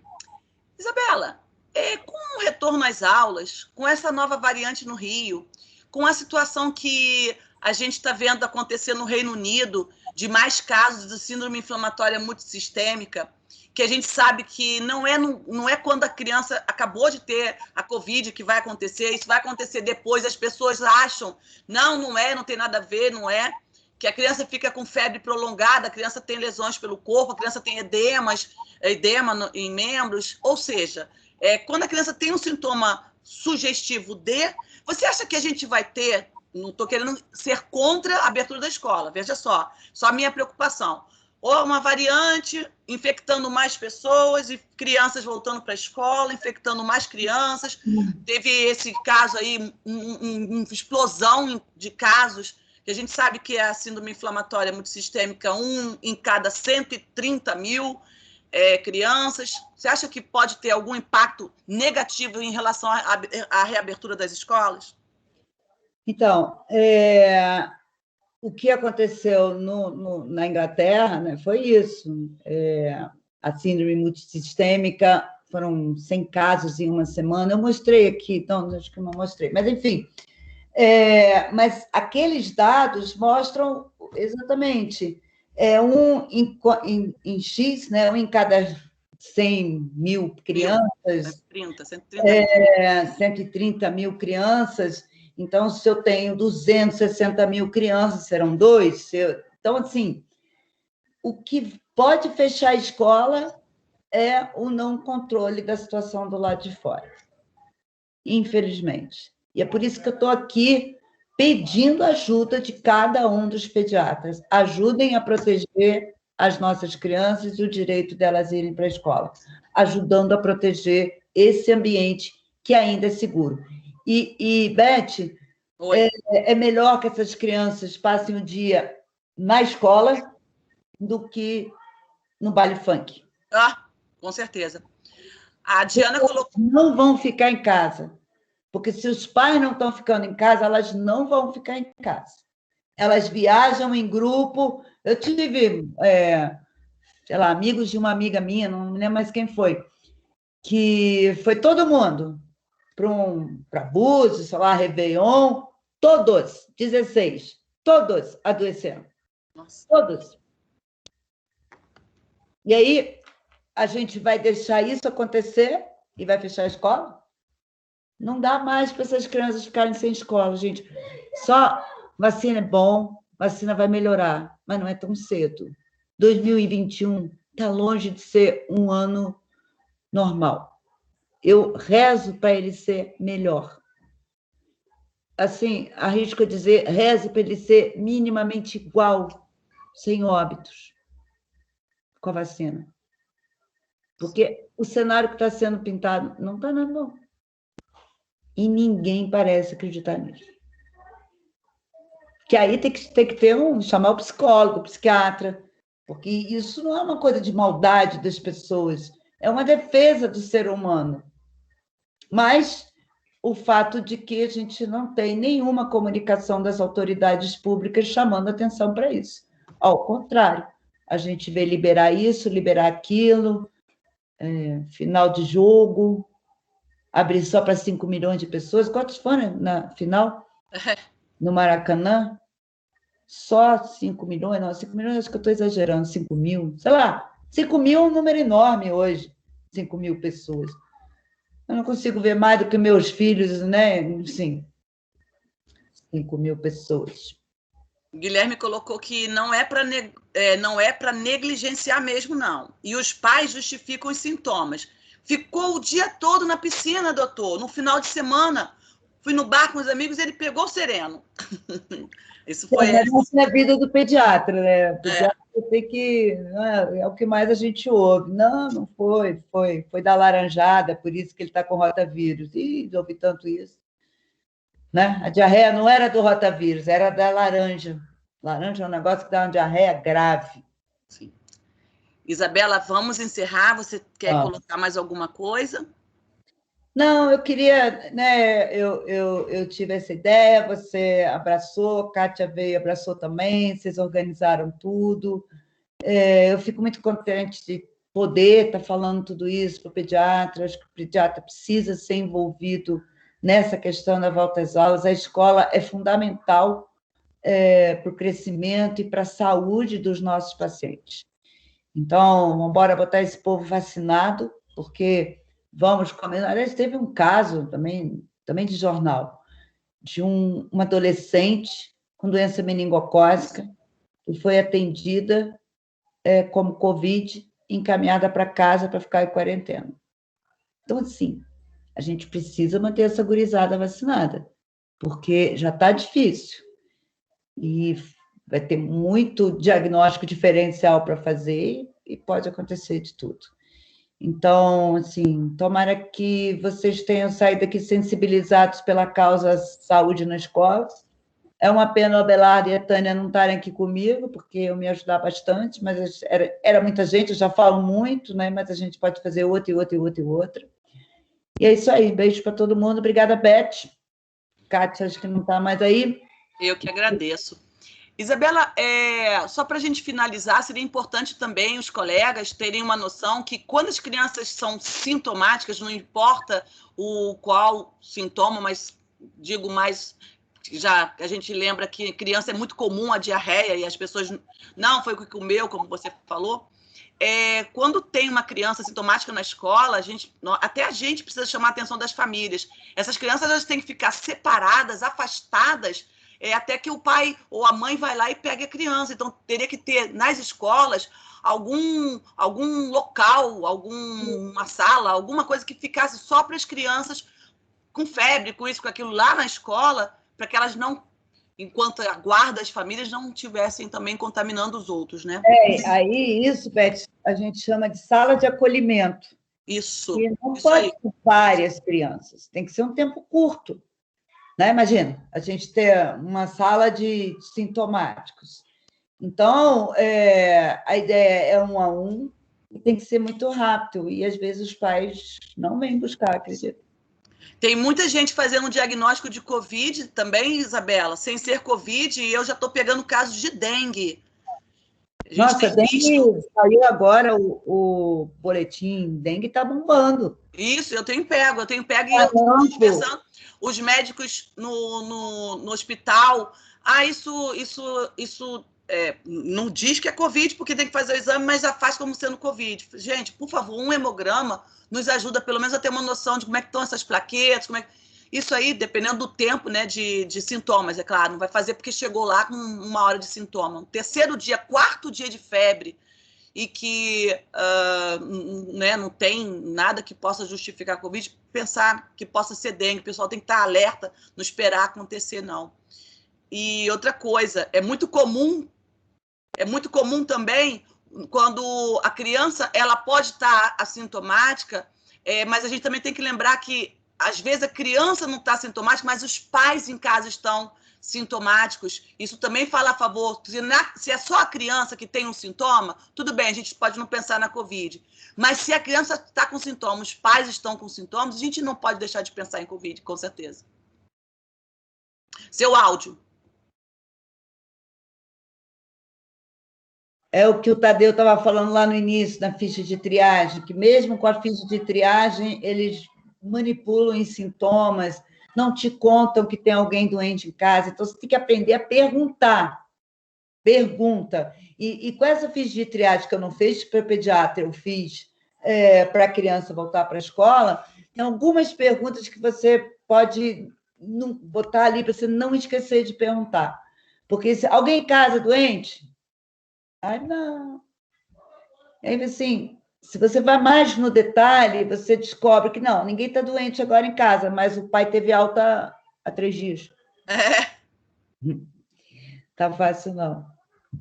Bom, ou então, alguém teve Covid? Não. O cara teve todos os sintomas, o PCR deu negativo e ele entende que ele não teve Covid. Então, a gente tem que traduzir. Né? A gente está acostumado com isso, gente. Traduziu até encontrar a resposta que a gente quer. É isso aí. Gente, eu queria muito, muito, muito agradecer a presença de vocês, a interação, as perguntas. Eu fotografei, eu acredito que eu tenha fotografado todos os e-mails. Eu vou receber esse material, eu mesma vou passar para vocês. E agradecer muito, mais uma vez, Diego, a saia justa que a gente passou no início, Diego, só você mesmo para ajudar a gente. Diego me salvou, ele sempre me salva. Diego, eu não quero mais insistir, Diego. Agradecer muito, então. Agradecer você, Isabela, pela sua disponibilidade. Olha, pode ter demorado os slides para entrar, mas estão ótimos os seus slides. Bonito? Não ia ficaram ótimos. Bonito, pô. Sim, ficaram ótimos. São de altíssimo nível, informação e apresentação. E a sua atualização para a gente também é muito importante. Tá bom. É isso, gente. Aí você me pede tudo, Beth, que você... Sim. Pessoal. Sim. Continua o pessoal mandando os e-mails para mim. A maioria do grupo que entrou, a maioria tem o meu celular. Se eu não enviar aí sei lá, em questão de 10 dias, por favor, peço que lembrem, porque às vezes eu posso ter me perdido de não ter fotografado o e-mail. E também pode mandar e-mail para o Diego, e ele passa para a Beth. Sim, também. Diego@soperte.org.br. Né, Diego? Com certeza. Tá quietinho, né? É. Tá tudo bem aí, Diego? Tá vivo? Tá vivo, Diego? Morreu. Vamos, eu fecho a apresentação. Ai, Deus do céu. Tchau, Isabela. Beijo, Obrigada. gente. Valeu. Voltou. Oi, eu vou botar aqui no chat rapidinho. Tá certo. Diego. Vou deixar 2 minutos, eu vou estar encerrando aqui, tá? A bom. gravação. Tá bom. Botei lá no chat. Eu pensei que estava chutando, só que tinha desconectado aqui. Olha só. Mas a gente não te vê, não te ouve, morreu, né, Diego?